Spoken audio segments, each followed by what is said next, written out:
My name is Jerry Schilling. I met Elvis in 1954 at the age of 12 years old. Growing up in North Memphis, I went to the local park one day. It's called Dave Wells Community Center, Guthrie Park. It was a little school called Guthrie. And sometimes people would play basketball, football, or whatever. It was the only kind of park to go to. I went there this Sunday, and there were 5 older boys, like high school. I was in grade school, trying to get up a 6th player to play football.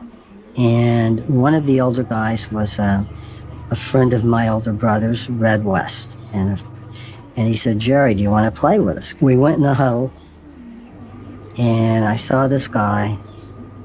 It was Elvis Presley. That was it for me.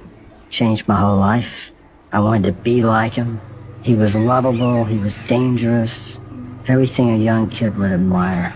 I remember going home, saying a little prayer that night, saying, gosh, a real prayer, saying, I really wish he would be my friend. It was at Sun Studios. Sam Phillips had started the label. When I was over there that night, I think Scotty and Bill had just left. And Elvis was getting ready to leave, and I walked in, and Sam introduced me to him. We sat and talked a few minutes, and Elvis said to me, he said, "Are you coming back?" I said, "Yeah, I guess so. Why?" He said, "Come on back over." He said, "I'll be over here again tomorrow night." And so I went over again the next night, and one thing led to the other. It was just a case where I liked him, he liked me, because I graduated in 54. So he graduated in 53, so he had a year run on me. We would touch base in 55 and 56, and we'd get together, and when he moved over to Audubon Drive, I went over there. I was over there a lot. And so, I mean, we were in and out of each other's lives for about 2 years before I went with him. So that's how that really came about. Day will never end. Without a song, a man ain't got a friend. Without a song, the road will never bend. Without a song. Well, I keep singing a song. When I was a child, ladies and gentlemen, I was a dreamer. I read comic books, and I was the hero of the comic book. I saw movies, and I was the hero in the movie. So every dream that I ever dreamed has come true 100 times. You come over here, you see these type people who care, who are dedicated. You realize that it's not possible that they might be building the kingdom. Not too far.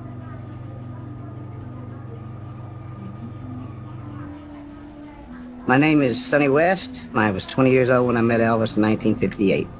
Elvis, Red, and myself grew up in housing projects, government housing projects, where you could only make so much amount of money and you lived there. And there was 3 of them in Memphis. There was Lamar Terrace, where I was raised up, Lauderdale Courts, where Elvis was there, and in a place called Hurt Village, which Red and us always joked about that name because you were hurting. The Lamar Terrace gang was known as being the toughest gang around. We had some really bad dudes, and they started us out young. This is Manassas Avenue, where Humes High School used to be. It is now a middle school called Humes. And this is where Elvis went to school the whole time he was in Memphis. When he moved up, he was going into the 7th grade, so he started here. It's the only school he went to in Memphis, 7th through the 12th. Elvis knew about Red, his reputation, because he went to Humes. And Red had told Elvis, about his cousin. I got a cousin that can go pretty well for the Lamar Terrace and in that gang over there. My first impression when I met Elvis in 1958 was it was hard to believe that this was such a superstar. He was such a natural, good person, attentive, caring, a warm guy. Just when you talk to him, he just talked to you like my cousin Red talked to me or some of the other guys, and he just was, I don't know, there was something about him that just drew you in.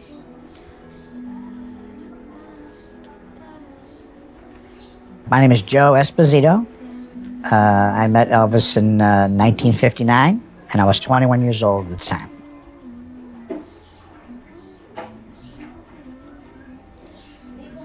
In Chicago, I just worked, I was an assistant purchasing agent for a little small company called Like Electric. It was a small company that belonged to a General Telephone Company. Nothing exciting, just a little typical job that I was just doing to earn a living.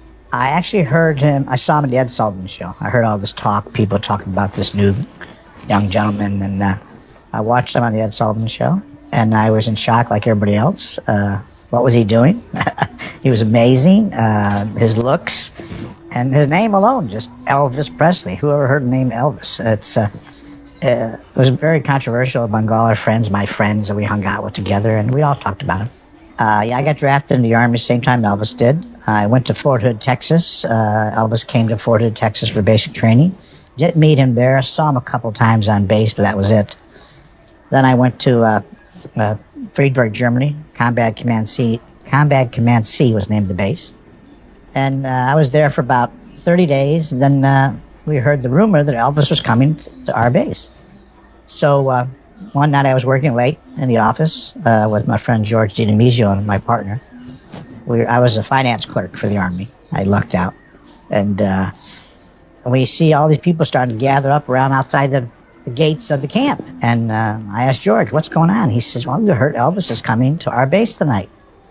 And all of a sudden, about 8 o'clock at night, buses come in with all these troops, and kids are screaming, yelling. Elvis was on the bus somewhere. You couldn't see him because everybody's dressed in GIs, and it was dark at night, but they all stood out there for hours and hours and screamed and yelled. And that's the first time he came on the base. I didn't meet him at that time.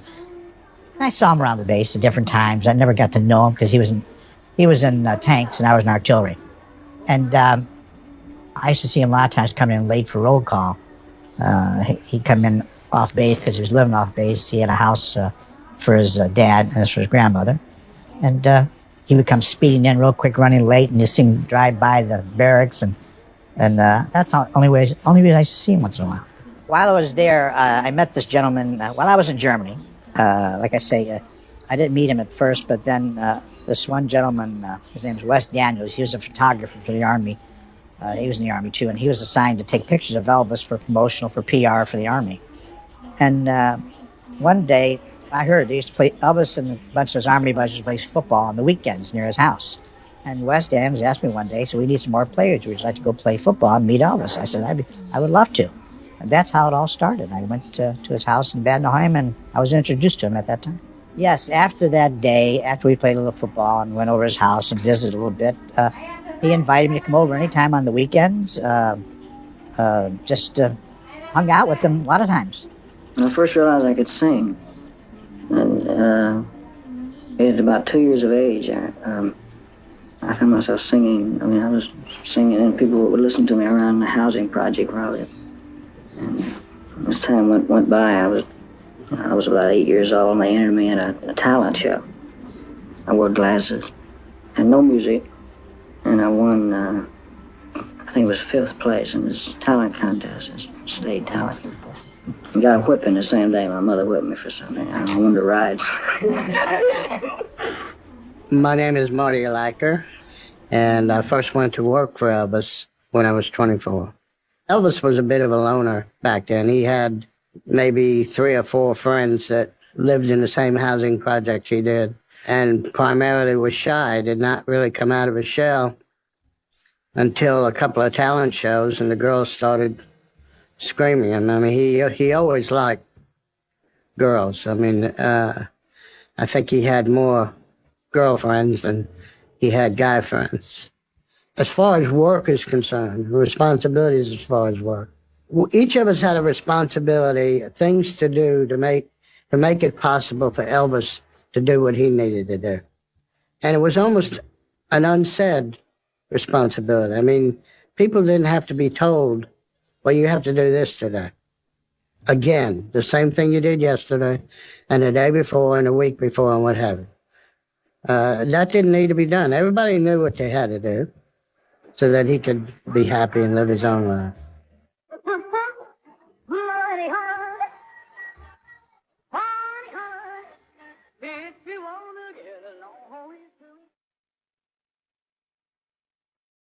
You know, here you are in this pretty rigid Southern society. Everybody had come out of a depression from the war and everything, and this was the 50s. It was the first, I think, society of young people looking for its own identity. He's the only star I have ever met that looked like, acted like a special person, a star. before he had a hit record, before he did a movie. I've met a lot of those stars that movies and records and adulation and all those things kind of make you into a star. Elvis was born a star. But I'll never. The first time I heard on stage, it was a charity in Memphis, in a place called The Shell. When I left the stage, they were yelling and screaming and stuff like that. I did 2 songs, and it scared me to death, man. I don't know what I'd done. So the manager backstage, I said, what I do? He said, well, what I do is go back and do it again. So I went back out and did the same thing again. I really didn't know what the yelling was about.